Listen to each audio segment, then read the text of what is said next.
YouTube channel. देखिए आज हम जो पढ़ेंगे वो बुक से पढ़ेंगे, है ना, क्योंकि मैं ग्राफ ठीक से ड्रॉ नहीं किया जाएगा यहाँ पर बहुत अच्छे से, तो बुक से ही समझ लेते हैं। देखिए पहले क्या है यहाँ पर, द ग्रेटेस्ट इंटीजर फंक्शन, ठीक है ना। तो take a real number x, एक आपको रियल नंबर x लेना है। Either it is an integer से n और it is not an integer, ठीक है ना। इंटीजर हो भी सकता है या फिर नहीं भी हो सकता है। If it is not an integer, अगर ये इंटीजर नहीं हुआ तो यहाँ पर लोएस्ट अपर बाउंड प्रॉपर्टी लगाना है। If can be shown that there is an n belongs to z such that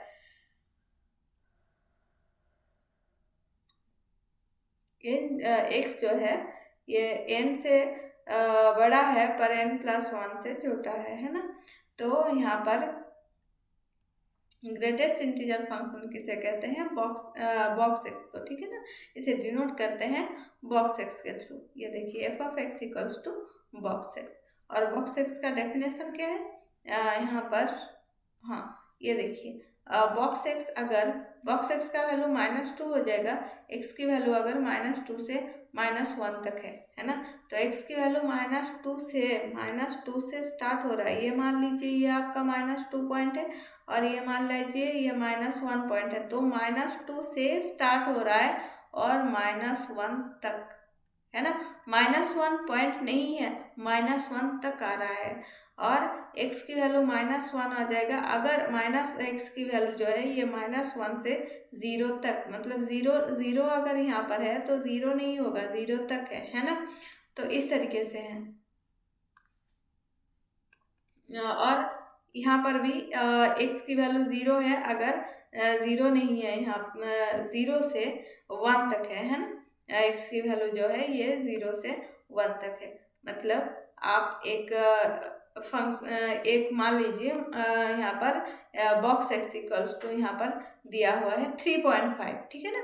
तो इसका वैल्यू क्या आ जाएगा, 3.5 का वैल्यू आ जाएगा box of 3.5, this is equals to 3, है ना। क्योंकि यहाँ पर जितना सारा एलिमेंट आ जाएगा तो 3.8, 3.9 ये सभी का वैल्यू क्या आ जाएगा 3, है ना। पर 4.0 से उसका 4.9 तक, 4.999 तक उसका वैल्यू क्या आ जाएगा 4, है ना। देखिए समझ में आ रहा है ना ये। और ये जो है ये ग्राफ है बॉक्स एक्स फंक्शन का, ठीक है ना। ग्राफ को थोड़ा सा याद रखना है। उसके बाद देखिए पॉलिनोमियल फंक्शन। पॉलिनोमियल फंक्शन क्या है, पॉलिनोमियल तो आप पहले पढ़ चुके हैं ना। F of X equals to a0 x power n plus a1 x के पावर n-1 प्लस ऐसे करके an। तो इसे क्या कहते हैं, इसे कहते हैं पॉलिनोमियल फंक्शन। पॉलिनोमियल फंक्शन का ग्राफ कुछ भी हो सकता है, कुछ भी मतलब नहीं, ऐसा कॉन्टिन्यूअस एक ग्राफ होता है। ये जो ग्राफ हमने देखा है ये ग्राफ है डिसकॉन्टिन्यूअस, है ना। देखिए यहाँ से खत्म हो रहा है, अभी यहाँ से स्टार्ट हो रहा है, यहाँ पर खत्म हो रहा है, ये तो कॉन्टिन्यूअसली नहीं जा रहा है ना। तो इसे कहते हैं डिसकॉन्टिन्यूअस ग्राफ। और पॉलिनोमियल का जो ग्राफ होता है वो एक कॉन्टिन्यूअस ग्राफ होता है। मतलब आप पेन को बिना ऐसे निकाल के आप ग्राफ को ड्रॉ कर सकते हैं। उसके बाद देखिए number 3 rational functions. Rational functions यहाँ पर अगर F of X equals to, अगर इस तरीके से गिवन हो, है ना, 2x-3 एंड x के पावर 4 प्लस 2x-5, तो मतलब दोनों अगर ऐसे g of X by K of X, G of X मान लीजिए यहाँ पर 2x-3 है और यहाँ पर k of X equals to x power 4 plus 2x-5 है, ठीक है ना। तो ये इन दोनों का अगर F of X equals to G of X by K of X अगर लिख लेते हैं, है ना, जहाँ पर K of X not equals to 0 obviously, तो उसे हम क्या कहते हैं, रैशनल फंक्शंस। उसके बाद देखिए सिग्नम फंक्शन। सिग्नम फंक्शन क्या है, सिग्नम फंक्शन का डेफिनेशन क्या है, यहाँ पर एफ ऑफ एक्स क्या आ जाएगा 1 0 -1, ठीक है ना। अगर एक्स की वैल्यू जो है, इसका ग्राफ तो गिवन है ना, ये देखिए, इसे कहते हैं सिग्नम फंक्शन। ये है सिग्नम फंक्शन का ग्राफ। अगर x की वैल्यू ठीक है ना। x की वैल्यू जो है 0 से इधर आ जाए, पॉजिटिव में आ जाए, तो y की वैल्यू हो जाएगा 1। अगर x की वैल्यू नेगेटिव में आ जाए तो y की वैल्यू हो जाएगा -1। ठीक है ना। तो इसे कहते हैं सिग्नम फंक्शन। और उसके बाद देखिए ट्रिगोनोमेट्रिक फंक्शन। ट्रिगोनोमेट्रिक फंक्शन का तो सभी का ग्राफ याद रखना थोड़ा सा इम्पोर्टेंट है, मतलब साइन एक्स कॉस एक्स, इसका ग्राफ तो याद है ही, है ना। ये तो +1 +2 में या फिर 11th 12th जो भी आप बोलते हैं उस क्लास में पढ़े हैं। तो domain and range very important है ना, अगर आ जाए एग्जाम में तो आप लोग याद रख लेना। डोमेन है इसका r और रेंज है -1 से 1 तक। और फंक्शन अगर cos x हो जाए तो डोमेन एंड रेंज सेम है। और इसका ग्राफ जो है ना, यहाँ पर देखिए पाई और यहाँ पर पाई और यहाँ पर -पाई और इधर है पाई, ये पॉइंट है 0, ये है 1, ये -1, ये 2 -2, ठीक है ना। ये पाई/2 ठीक है ना। और यहाँ पर देखिए ये जो ग्राफ है ये थोड़ा सा उल्टा हो रहा है, 0 से टच कर रहा है और ये 0 से टच कर रहा है, ये 1 पर टच कर रहा है ना। यहाँ पर इसका वैल्यू अगर 0 हो जाए तो ये 1 हो जाता है ना।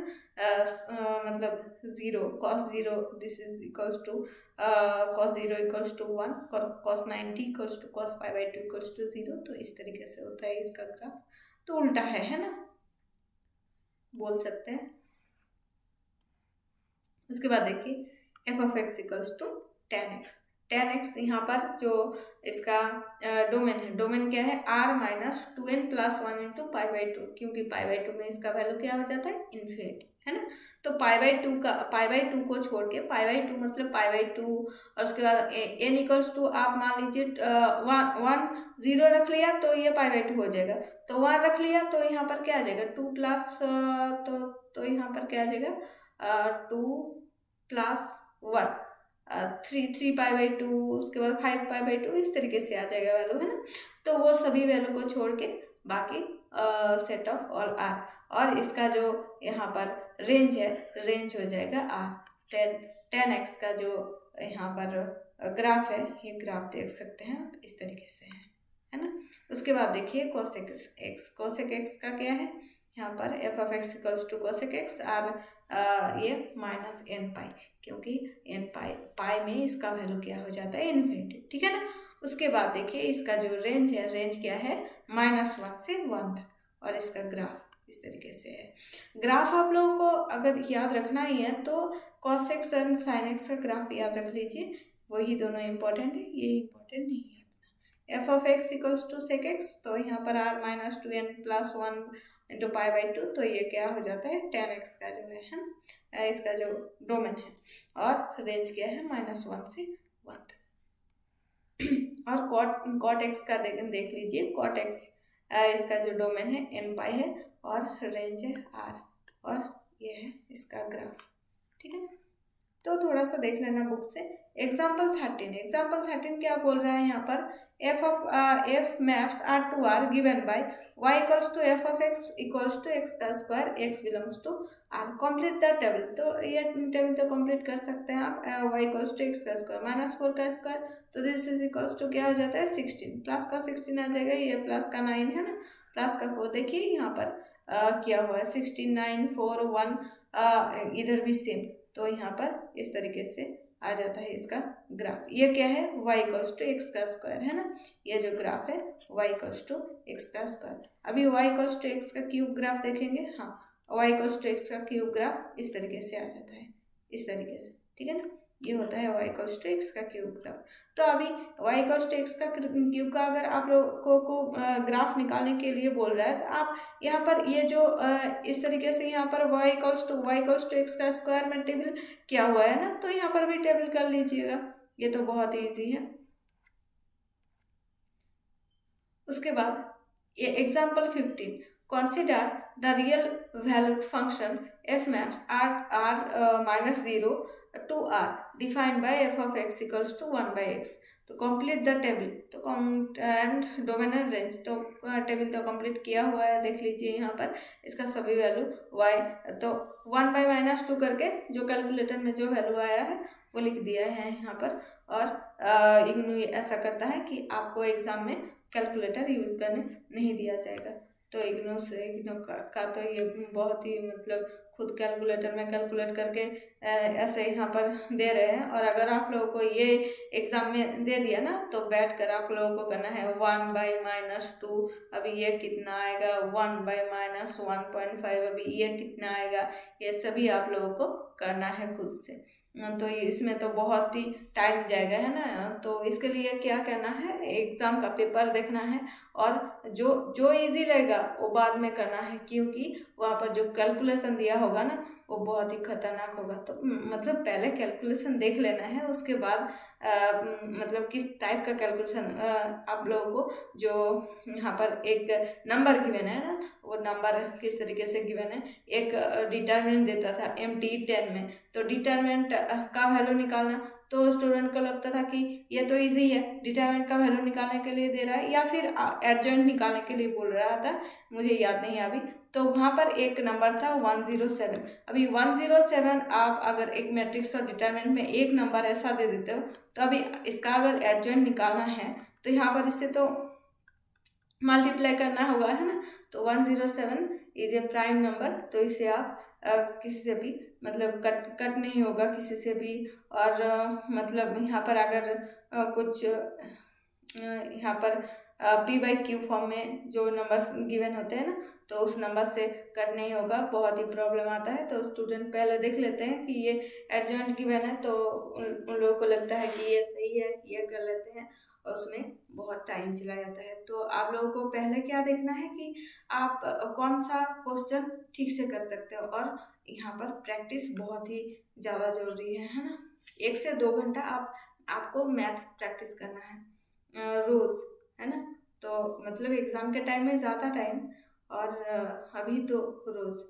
तो draw the graph of the equation x² plus y² = 16।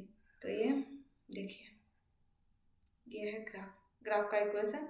ये क्या है, एक circle x² plus y² this is equals to 16, मतलब 4²। तो इसका जो रेडियस है ये 4 आ जाएगा, है ना। उसके बाद ये जो एक्सरसाइज है ये हम कल देख लेंगे, ठीक है ना। तो थैंक्स फॉर वाचिंग स्टूडेंट्स, ठीक से पढ़ाई कीजिए, बहुत अच्छे से, बहुत अच्छा मार्क्स आएगा।